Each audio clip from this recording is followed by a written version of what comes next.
Vous écoutez Les Espérances inachevées, tome 1, L'Indomptable.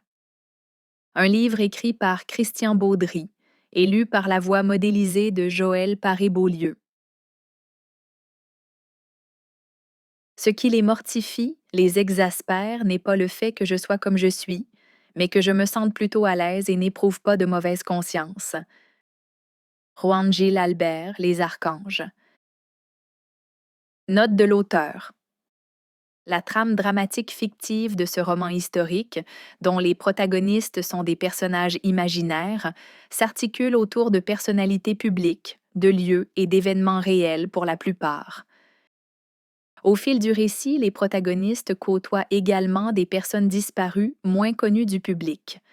Sir Rodolphe Forger, courtier en valeurs mobilières, a été l'un des premiers millionnaires canadiens français.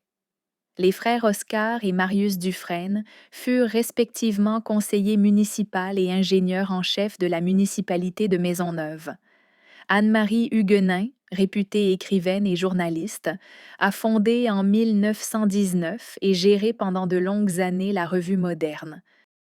Ce fut le magazine le plus lu et le plus vendu de l'époque.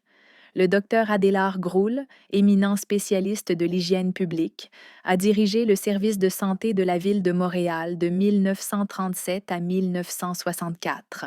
Brigitte Laliberté en a été l'infirmière hygiéniste en chef de 1949 à 1956.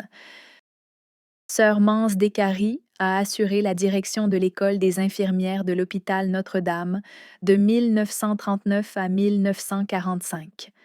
Elle a contribué à la fondation de l'Institut de cardiologie de Montréal et de l'hôpital Maisonneuve.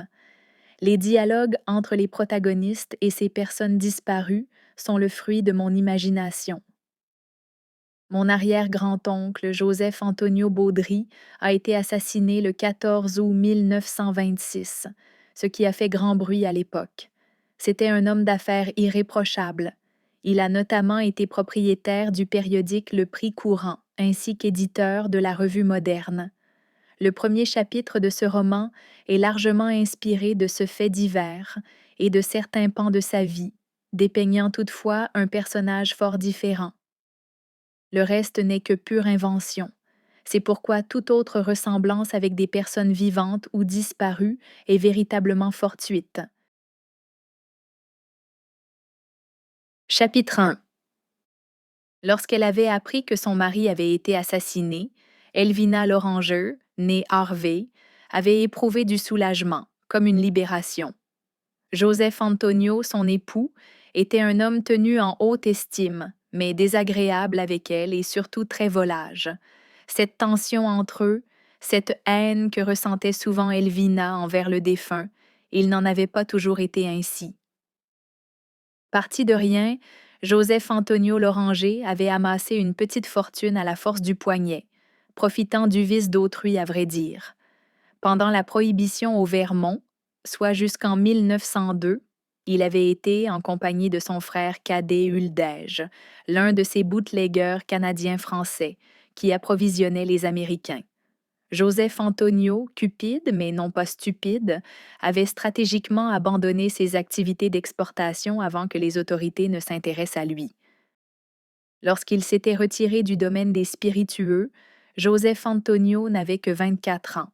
Il avait alors courtisé puis marié Elvina, de 6 ans sa cadette, la plus jolie fille de la région, généreusement dotée en primes.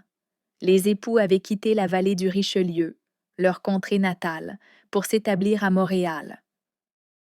La fin du 19e siècle avait vu émerger une cité industrielle riche et prospère, qui contrôlait le commerce avec l'Europe et où toutes les entreprises canadiennes d'importance avaient leur siège.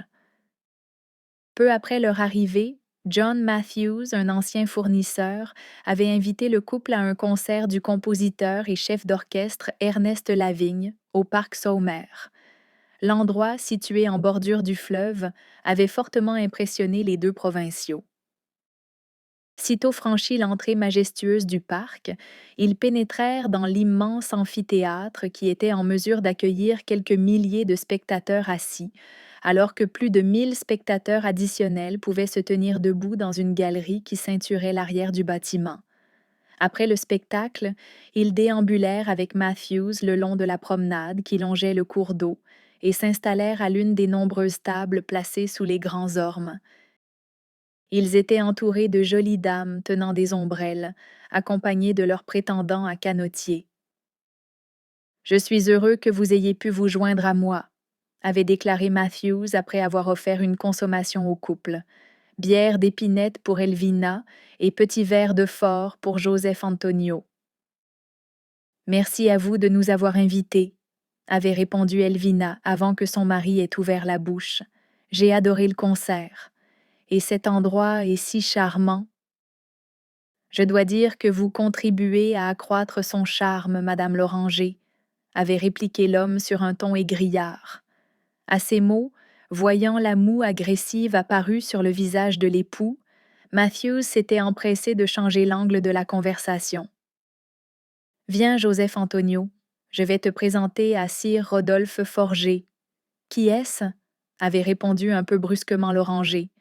« C'est un courtier à la Bourse de Montréal. »« Un autre? J'ai l'impression que vous voulez tous me présenter à un cousin quelconque qui va me plumer. » C'était un brin offusqué le jeune homme. « Rodolphe est très influent dans le milieu des affaires. Il était millionnaire à 40 ans. »« Là, tu m'intéresses, » avait souri Loranger en changeant de ton. C'est ainsi que Joseph Antonio se lia avec Rodolphe Forger et, sur ses conseils, se joignit à l'actionnariat de plusieurs compagnies de moyenne et grande taille. De cette façon, il recycla et lessiva progressivement ses fonds dans des entreprises fort légitimes. Elvina et Joseph Antonio formaient alors un jeune couple flamboyant. Ils étaient régulièrement invités à des soirées et des bals organisés par le gratin de la société. Ils devinrent rapidement la coqueluche d'un certain milieu aisé. Déterminé et sûr de lui, Joseph Antonio avait su manœuvrer avec adresse pour se bâtir une respectabilité, la grâce de son épouse faisant le reste. Celle-ci était surtout fière de leur ascension sociale dans la métropole. Son père étant l'un des notables de sa région natale, elle était habituée à la considération populaire. En acceptant de suivre son amoureux dans la grande ville, elle avait craint, sans le dire à quiconque, de se retrouver marginalisée. Maintenant, elle était heureuse d'avoir quitté son patelin, d'avoir prêté foi au rêve un peu fou de son homme. Cela avait été un pari risqué. Toutefois, Joseph Antonio avait toujours cru en sa bonne étoile. Il n'avait jamais douté de sa capacité à tirer son épingle du jeu, en toute situation. Le fait qu'il ait disposé de liquidités importantes avait certes facilité son intronisation dans le milieu des affaires montréalais. Cependant, le succès de leur intégration dans la société bourgeoise, rapide à dépister les nouveaux riches indignes de joindre ses rangs, n'était dû qu'au seul talent du couple. Il leur avait fallu peu de temps pour prendre leur marque et surtout établir entre eux cette dynamique si particulière qui fascinait tant leur entourage. L'assurance frondeuse de Joseph Antonio ainsi que sa verve ne passaient jamais inaperçues. Conscient que son jeune âge pouvait être un repoussoir dans certains cercles, surtout s'il laissait libre cours aux idées qui meublaient continuellement son esprit, il faisait toujours preuve de retenue. Cette modération dans le débordement, qui laissait soupçonner une grande maîtrise de soi, plaisait manifestement. Le charme inné et sans fatuité d'Elvina séduisait à la fois les dames de la bonne société et, évidemment, leurs époux. Ce n'était pas que l'attrait momentané d'un nouveau visage, d'un joli minois. L'aisance naturelle de la jeune femme faisait que l'on s'intéressait spontanément à elle. Sa vivacité d'esprit ainsi qu'un sens de la répartie manié avec doigté cimentaient l'intérêt initial. Par-dessus tout, Elvina savait tenir sa place, s'effacer en présence de son époux, ne jamais lui voler la vedette. Les plus fines observatrices ne manquèrent pas de relever ce signe d'intelligence dans le couple. « Et que pensez-vous de ces nouvelles figures » demanda Madame Blanche Forger, l'épouse de Sir Rodolphe, à l'une de ses bonnes amies. « Ma chère, le jeune monsieur Loranger et sa conjointe sont tous deux d'une distinction parfaite, d'un naturel remarquable en société.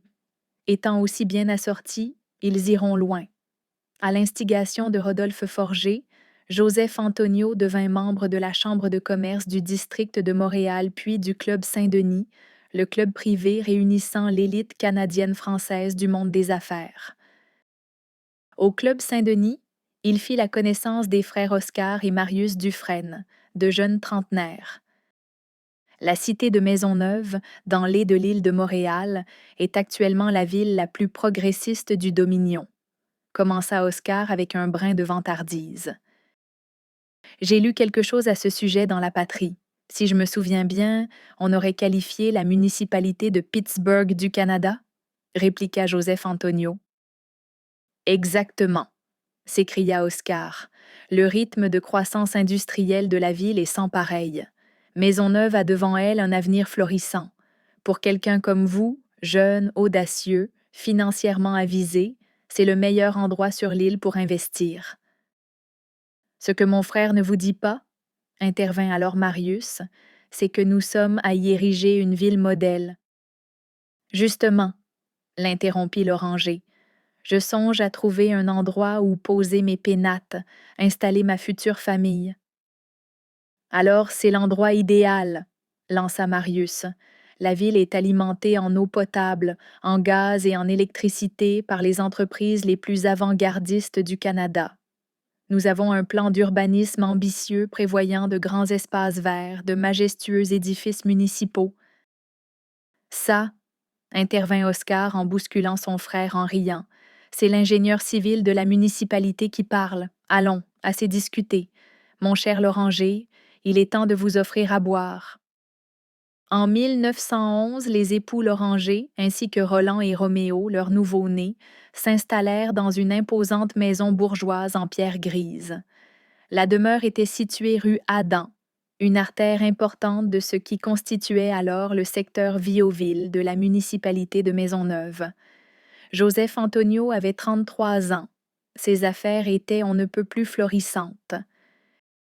Désireux de diversifier ses activités et surtout ses sources de revenus, ce qui se révéla fort judicieux par la suite, il se porta acquéreur du journal Le Juste Prix.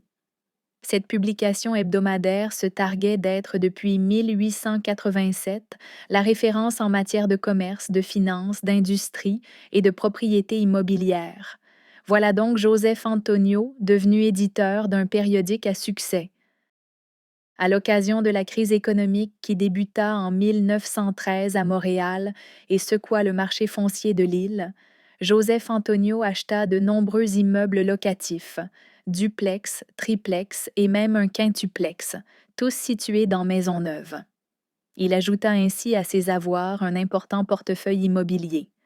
Loranger avait le flair pour identifier les affaires les plus prometteuses, profitant de la situation pour continuer intelligemment sa diversification. La naissance rapprochée de ses deux filles, Noëlla puis Micheline, doubla la taille de sa famille en peu de temps. Lorsqu'éclata la Grande Guerre, Joseph Antonio et Elvina étaient membres à part entière de la bourgeoisie canadienne-française de Montréal. Le conflit mondial modifia quelque peu le standing de ce groupe privilégié. À l'instar de ses amis, la plupart des placements de Loranger périclitèrent. Le tirage de son périodique déclina. Cependant, il réussit l'exploit de maintenir sensiblement le nombre de pages de ses éditions, ainsi que son bassin d'annonceurs. Jointe à ses revenus locatifs, réduits mais constants, ses entrées de fonds régulières lui permirent de garder la tête haute et de conserver un certain train de vie. Par une chaude soirée de juillet, rentrés tard du cabaret Le Hollywood, où ils avaient assisté à un concert intimiste de jazz, ce nouveau genre musical très populaire, les époux se séparèrent sur le palier du second étage de leur résidence. Joseph Antonio, passablement éméché, se dirigea vers leur cabinet de toilette. Elvina, à son habitude, fit la tournée de ses enfants. Elle trouva Roland, son aîné, en convulsions, le corps brûlant. Aucun médecin n'étant alors disponible, elle veilla son fils toute la nuit, impuissante devant les étouffements du jeune malade. L'aube la trouva endormie, affaissée sur une chaise à proximité du petit lit. Lorsqu'elle ouvrit les yeux dans la pénombre matutinale, L'enfant resta totalement indifférent à ses caresses. Une fois les grands rideaux de la pièce entrebâillés, Elvina hurla en voyant la teinte grisâtre du visage de son garçon. Celui-ci avait rendu l'âme dans les dernières heures de la nuit, sa mère inconsciente de son agonie. La mort subite de Roland affecta singulièrement Elvina. Elle avait cru, bien naïvement, que leur milieu de vie, l'aisance financière de sa famille, les mettait à l'abri de tout. Elle, qui n'avait jamais connu l'adversité, déchanta d'une manière brutale. Au moment des funérailles, elle n'était plus qu'une loque. Cela fit beaucoup jaser. Le deuil de son premier-né dura de longues semaines au cours desquelles elle refusa obstinément de quitter la maison. Elle ne commença à remonter la pente qu'à la fin du mois de novembre. Par une fin de journée maussade, elle accosta son époux. « J'ai rencontré monsieur le curé. Tu es sorti pour aller à l'église ?» s'exclama Joseph Antonio avec une certaine joie. « Non, c'est lui qui est passé de sa propre initiative. Il a commencé bientôt ses visites paroissiales. Ce n'est pas ça. Il s'inquiétait de ne plus me voir à la messe. J'avais pourtant pris soin de lui expliquer que tu avais besoin de repos, » s'insurgea l'homme. Il ne faisait que son devoir charitable. C'est-à-dire? Il est venu prier avec moi pour le salut de l'âme de Roland, renifla Elvina. Il m'a aussi fait comprendre que notre vie de débauche, notre absence ce soir-là, pouvait expliquer bien des choses. Quoi? Se récria l'époux. Ne monte pas sur tes grands chevaux, Joseph Antonio. Tu sais ce que je pense de ce genre de discours. Pour une fois, laisse-moi terminer si tu veux bien. Ce ne sont que des sornettes, lança le mari en quittant la pièce. Elvina renonça dès lors à sa vie mondaine, convaincue que les excès de celle-ci étaient responsables de la mort du garçonnet. Elle se fit dévote, changea sa garde-robe et alla grossir les rangs des dames de Sainte-Anne. Cela n'empêcha pas son époux de poursuivre ses virées nocturnes dans des endroits à la mode, mais à la réputation sulfureuse. Joseph Antonio avait toujours une table réservée à son nom, au Chinese Paradise, rue de la Gauchetière, dans le Chinatown, là où se produisaient les meilleurs musiciens afro-américains de ces années, qui commençaient à être folles.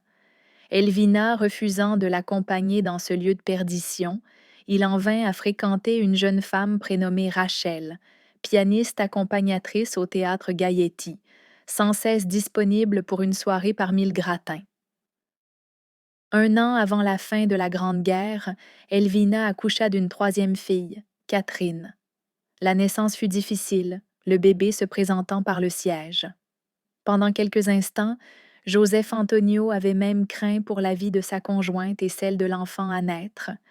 La survie de la mère et du nouveau-né résultait de l'intervention providentielle du voisin de fraîche date, le docteur Giasson. Cet événement modifia sensiblement l'attitude de Joseph Antonio envers sa famille. Jusqu'alors, les enfants étaient habitués à ce que leur père traîne au lit tard dans la matinée puis s'absente jusqu'après leur coucher, sinon jusqu'au lendemain, toujours pris par les affaires, de cœur et financières. La naissance de Catherine allégea quelque peu l'atmosphère à la maison et rendit à Elvina un certain goût de vivre. Elle n'en conserva pas moins une religiosité puritaine. Joseph Antonio, il est hors de question que je t'accompagne dans l'un de ces cabarets ou au café-concert. Si tu tiens à y aller, ce sera sans moi, trancha sèchement Elvina. Chérie, c'est vraiment pour toi que j'ai réservé ces places. J'étais convaincue que tu aimerais assister au concert de Louis Armstrong. Si tu voulais me faire plaisir, il fallait prendre des billets pour un spectacle au Monument National. Voyons, Elvina, tu sais bien que je déteste les variétés lyriques et leurs maudites opérettes. Dans ce cas, trouve autre chose si tu veux me distraire, ronchonna Elvina. Eh bien, Oscar Dufresne m'a récemment parlé de soirées dansantes au club de golf de Laval-sur-le-Lac. Laval-sur-le-Lac, s'était exclamée son épouse d'une voix enthousiaste. Le lieu de villégiature vanté par tout le monde? Oui, il me semble. Ce serait merveilleux de s'y installer. J'ai entendu dire qu'on peut maintenant s'y rendre en prenant le box-cab électrique de la nouvelle ligne 2 montagnes du Canadien national. En réponse au souhait de sa femme, Joseph Antonio fit construire une grandiose résidence secondaire en bordure de la rivière des Prairies, à Laval-sur-le-Lac, puis devint membre au prestigieux club de golf de l'endroit. Il instaura également la coutume du sacro-saint repas du samedi soir qu'il présidait, entouré de sa famille et d'amis. Peu regardant à la dépense, il était au mieux dans ses lieux et moments. Noëlla, Micheline et Catherine, ses filles adorées, se paraient pour l'occasion de leurs plus belles toilettes, défilant gracieusement parmi les convives, certaines de s'attirer leurs compliments. Joseph Antonio était fier comme un pont de sa progéniture et surtout de Catherine, sa petite dernière. En 1919, la vente de boissons alcoolisées fut interdite dans l'ensemble des États américains. Le gouvernement du Québec enchaîna avec une prohibition partielle à la même époque. Uldège, le jeune frère de Joseph Antonio, proposa à ce dernier de reprendre les affaires. Nous n'aurons même plus à traverser la frontière, s'était enthousiasmé Uldège. Très peu pour moi, lui avait répondu Joseph Antonio. Tu t'es ramolli en vieillissant? J'ai trop à perdre cette fois, rétorqua l'aîné. Je ne suis pas célibataire comme toi. Peux-tu au moins m'aider un peu? Je peux certainement te référer des clients. À ceux qui n'ont pas connu les heures de gloire du couple Loranger, celui-ci semble désormais mal assorti. Lui, un ex-chevalier d'industrie, de carrure encore imposante, à la mâchoire volontaire, au regard gris acier pénétrant, converti en élégant bourgeois quinquagénaire, poivre et sel, un air suffisant toujours accroché à la figure. Elle, petite et sèche, dont les cheveux prématurément blanchis accentuent l'impression malveillante que dégagent ses yeux bruns si foncés qu'ils en paraissent noirs. Son visage autrefois d'un raffinement exquis a subi les contre-coups de son tempérament bilieux. Une maladie dégénérative des gencives l'oblige à s'affubler d'un double dentier mal ajusté qui lui rend l'élocution chuintante. Lassé de la gestion de son patrimoine, Joseph Antonio décide qu'il lui faut un lieutenant fiable pour l'assister et le remplacer graduellement dans les activités quotidiennes. Son fils Roméo, Méo pour la famille, encore au collège, est trop jeune pour prendre la relève. Il fait donc venir à Montréal un de ses neveux qui a, paraît-il, suivi un cours de comptabilité aux États-Unis. C'est ainsi que Berthold Loranger arrive dans le quartier Maisonneuve avec sa naïve épouse Fernande, une femme maigrelette très réservée, néanmoins très désirable. Libéré des tâches qui lui pesaient, Joseph Antonio s'investit davantage dans le domaine de l'édition. Lorsque débute la Grande Dépression, Anne-Marie Huguenin, Madeleine de son nom de plume, directrice fondatrice de la Revue Moderne, le consulte concernant la gestion du contenu publicitaire de ce mensuel fort populaire. Monsieur Loranger, avec votre juste prix, vous avez développé une solide expertise dans le domaine des annonces promotionnelles, lui lance-t-elle en tirant sur son porte-cigarette en nacre. Madame Huguenin, vous me mettez à la gêne. Ce n'est que la stricte vérité.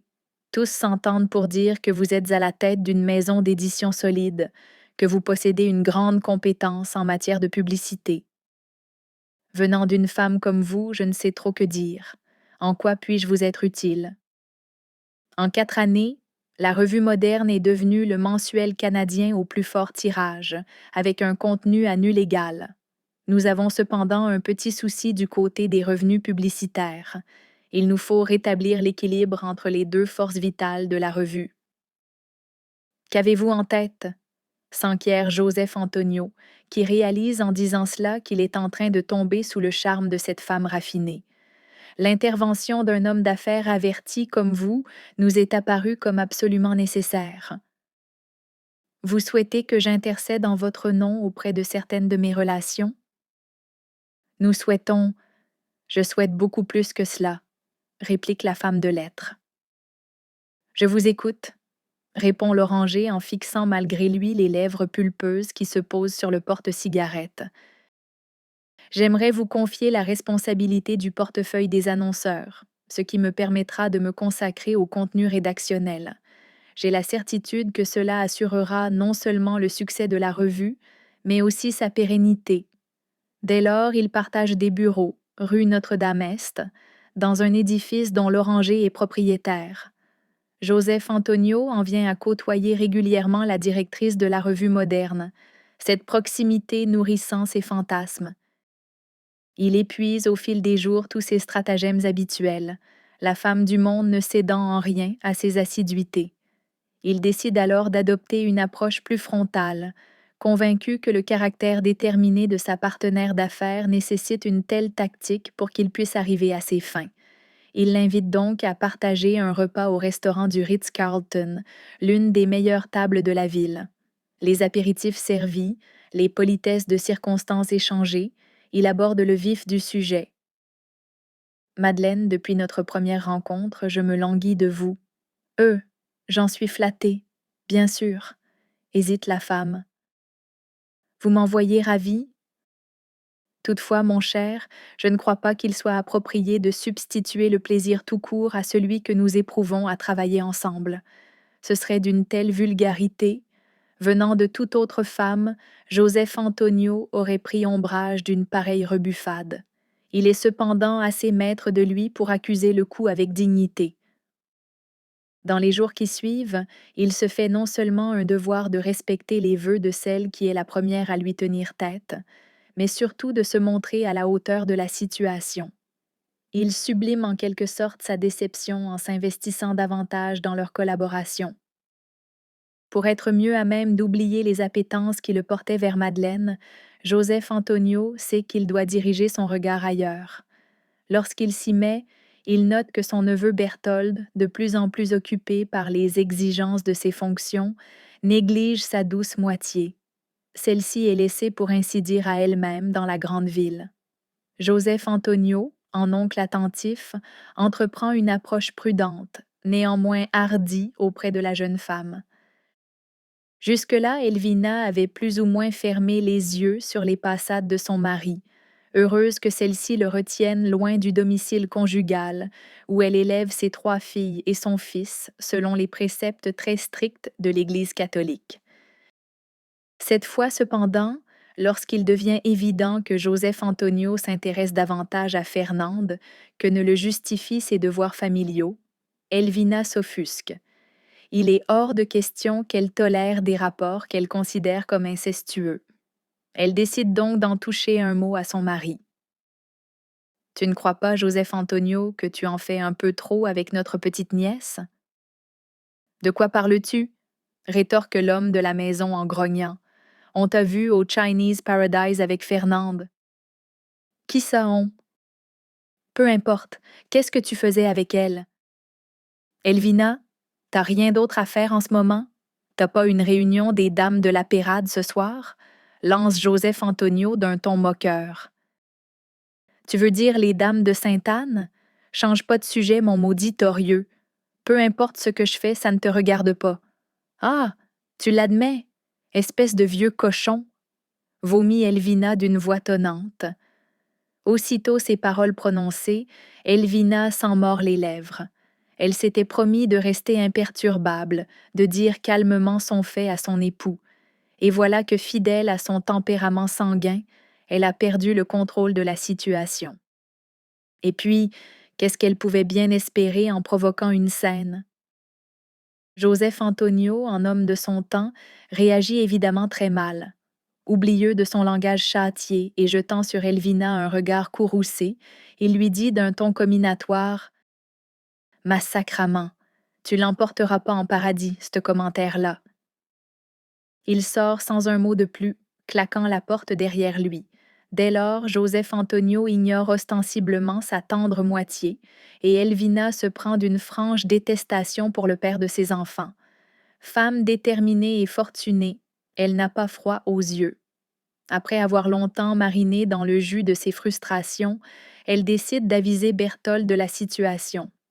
Celui-ci réagit bien entendu très mal, comme l'avait espéré Elvina. Ne lui reste plus qu'à soigneusement orienter cette légitime colère. En début de matinée, un lundi de la mi-août, Madame Huguenin, inquiète d'être sans nouvelles de son ami et éditeur, fait ouvrir la porte du bureau de Joseph Antonio. Elle y découvre avec effroi le corps de ce dernier, tassé dans son fauteuil directorial, la tête renversée en arrière. Une balle est entrée obliquement par le sommet de son crâne et s'est logée dans le cou d'où elle sera extraite par le médecin légiste. Un second projectile de même calibre a été tiré dans le thorax et sera retrouvé dans la colonne vertébrale. La victime ayant été abattue de face, elle a manifestement été surprise en plein travail par son meurtrier, conclut le rapport d'autopsie. Au moment de son assassinat, Loranger était seul dans l'immeuble dont il était propriétaire et qui abritait, outre ses bureaux personnels, ceux de la Revue Moderne.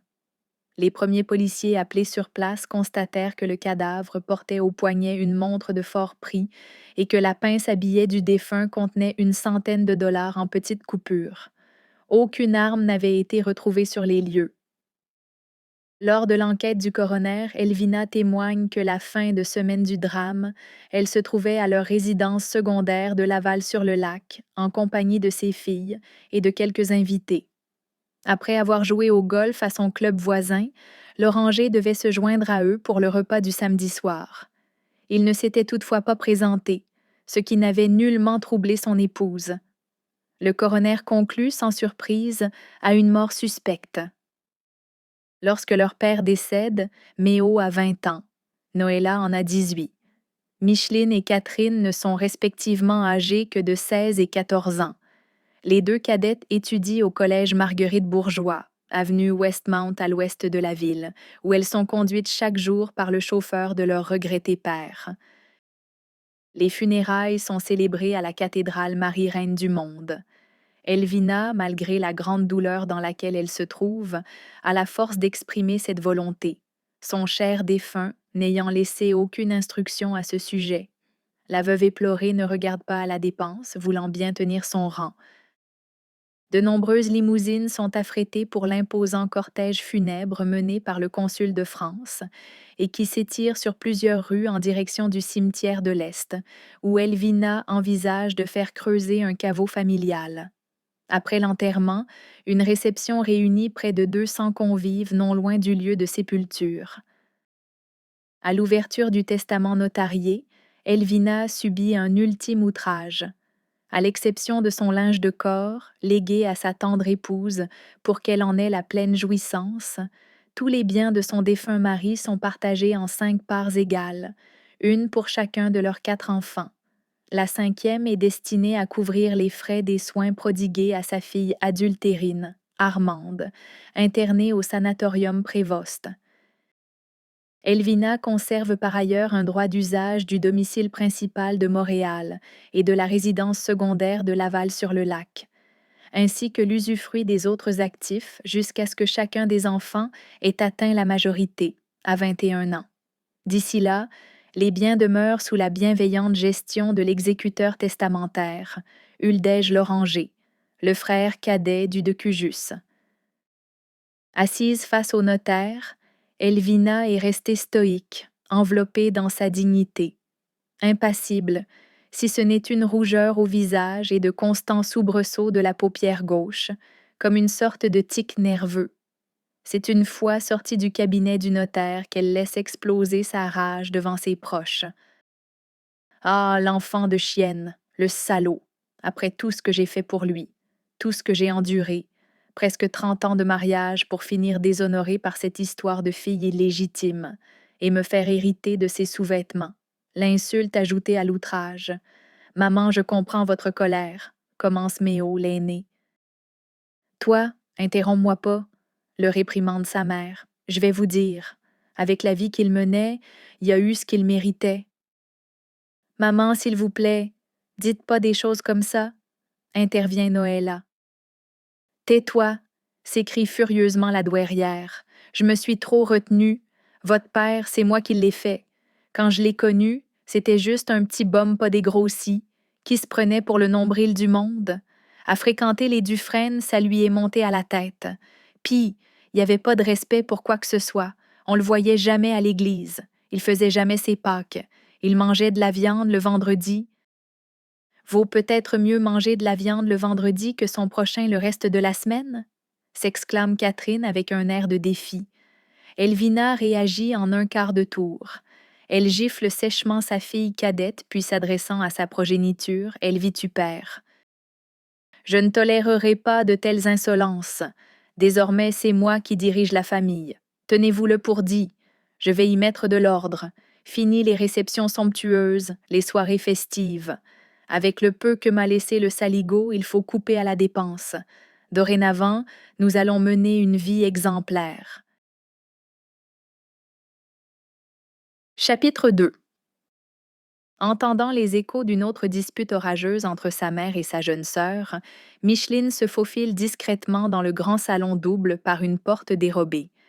Elle s'enfonce dans le coussin élimé d'une large et profonde bergère en bois doré, de style vaguement Louis XV, qui a connu de meilleurs jours.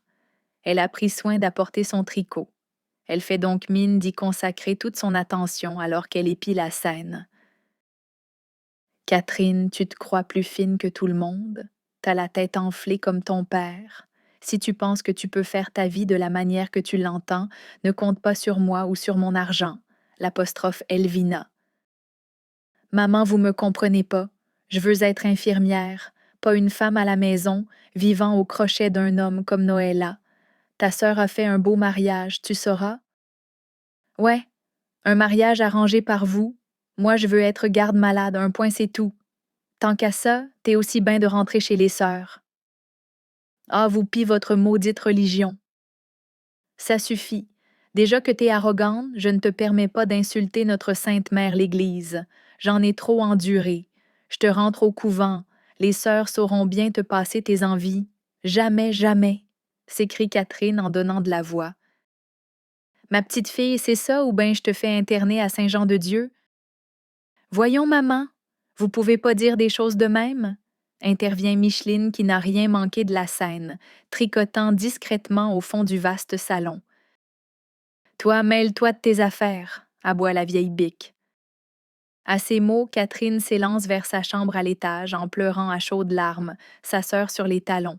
Elle s'empresse d'en verrouiller la porte et reste sourde aux demandes de sa sœur de la laisser entrer. Elle se jette sur le lit, laissant libre cours à ses pleurs. Depuis le décès de son père, il y a presque 4 ans, sa mère s'acharne sur elle. Elle déverse continuellement son fiel sur la fille préférée de son époux Oni. Plus que tout autre, Catherine a eu du mal à faire le deuil de celui qu'elle admirait et chérissait, et qui lui rendait bien la force de ses sentiments.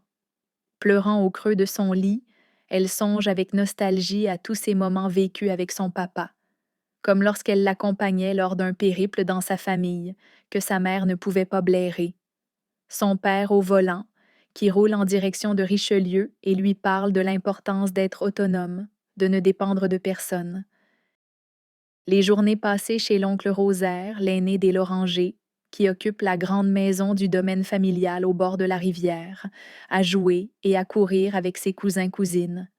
Ces occasions privilégiées avec son père lui manquent, tout comme les voyages en famille au lac Champlain, aux États-Unis, avant qu'ils ne prennent l'habitude de vivre la belle saison à Laval-sur-le-Lac. Elle se languit en songeant en particulier à leur dernier séjour là-bas. Elle devait avoir 5 ou 6 ans. Elle se souvient avec netteté des heures heureuses passées à naviguer sur le lac avec son frère et ses sœurs.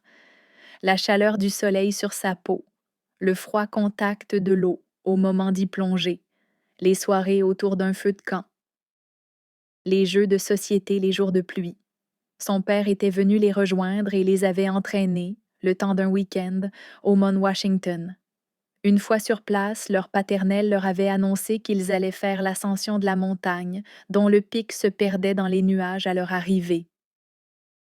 On n'est pas capable de grimper si haut, avait déclaré Méo, tout net. T'es certain de ça, mon garçon? Avait demandé Joseph Antonio, une expression moqueuse au visage. Nos jambes sont pas assez fortes, avait ajouté Noëlla avec conviction. Donc, vous préférez ne pas venir? Avait insisté leur père d'un air encore plus mystérieux.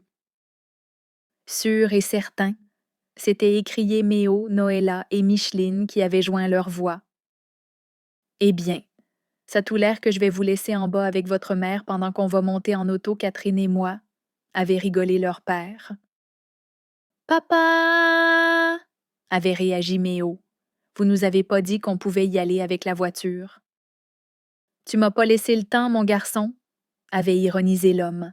Une fois au sommet, Catherine et Micheline, les deux plus jeunes, avaient refusé de quitter l'automobile, effrayées. Joseph Antonio les avait doucement convaincus qu'elles pouvaient sortir du véhicule en gardant les yeux fermés. Se plaçant entre ces deux petites chéries, il leur avait pris la main et les avait tranquillement menées vers un solide garde-fou. Le vent soufflant dans leurs cheveux bouclés, les fillettes n'avaient consenti qu'à ouvrir un œil. Encouragée par les exclamations de Méo et Noëlla, la jeune Catherine avait fini par tourner la tête de tous côtés, fascinée par le spectacle grandiose qui s'offrait à son regard. Depuis toute petite, Catherine avait savouré ses séjours à l'auberge de l'Ours. Du moins, c'est ainsi qu'elle l'appelait, en raison de la présence d'un ours empaillé, debout, la gueule entr'ouverte, dans le hall de l'endroit. L'auberge était tenue par un couple d'Anglais ou d'Allemands. Elle ne sait plus trop. Plutôt que d'éloigner la clientèle, ce détail donnait à l'endroit un parfum d'exotisme qui faisait en sorte que le petit hôtel affichait généralement complet. Sauf évidemment pour Elvina. Elle y était traitée comme la reine des lieux. Ce qu'elle était en réalité puisque c'est leur grand-père maternel qui avait acquis l'endroit pour y cacher ses amours sylvestres. Cela, Catherine l'apprendra beaucoup plus tard, lors du règlement de la succession de sa mère. Lorsque l'on est enfant, on croit comprendre bien des choses, mais on ne sait rien. Outre ses plaisirs champêtres, elle aimait bien accompagner son père à son bureau, ce que celui-ci acceptait de bonne grâce. Elle s'assoyait alors dans un coin, un livre sur les genoux, feignant de lire tandis qu'elle ne manquait rien des conversations de son père. Elle se souvient particulièrement d'une conversation qui s'était tenue entre son père et Madame Huguenin. Joseph Antonio, vous savez fort bien que je ne céderai pas. Il est hors de question qu'un annonceur publicitaire dicte notre ligne éditoriale. Voyons, Madeleine, le concessionnaire Chevrolet nous demande seulement un placement préférentiel en page 2. Donc, ils veulent avoir le dessus sur le contenu rédactionnel. Nous sommes en pleine dépression. Ne devrions-nous pas nous compter chanceux d'avoir un commanditaire prestigieux qui peut se payer une pleine page? S'exclama l'oranger. Et pourquoi insiste-t-il pour que leur annonce soit en deuxième page? Parce qu'il s'assure ainsi que tous les lecteurs la verront, expliqua le publiciste. Vous avez parlé d'un placement préférentiel? Demanda la femme. Oui, c'est le terme que j'ai employé pour décrire la position privilégiée qu'ils souhaitent pour leur annonce.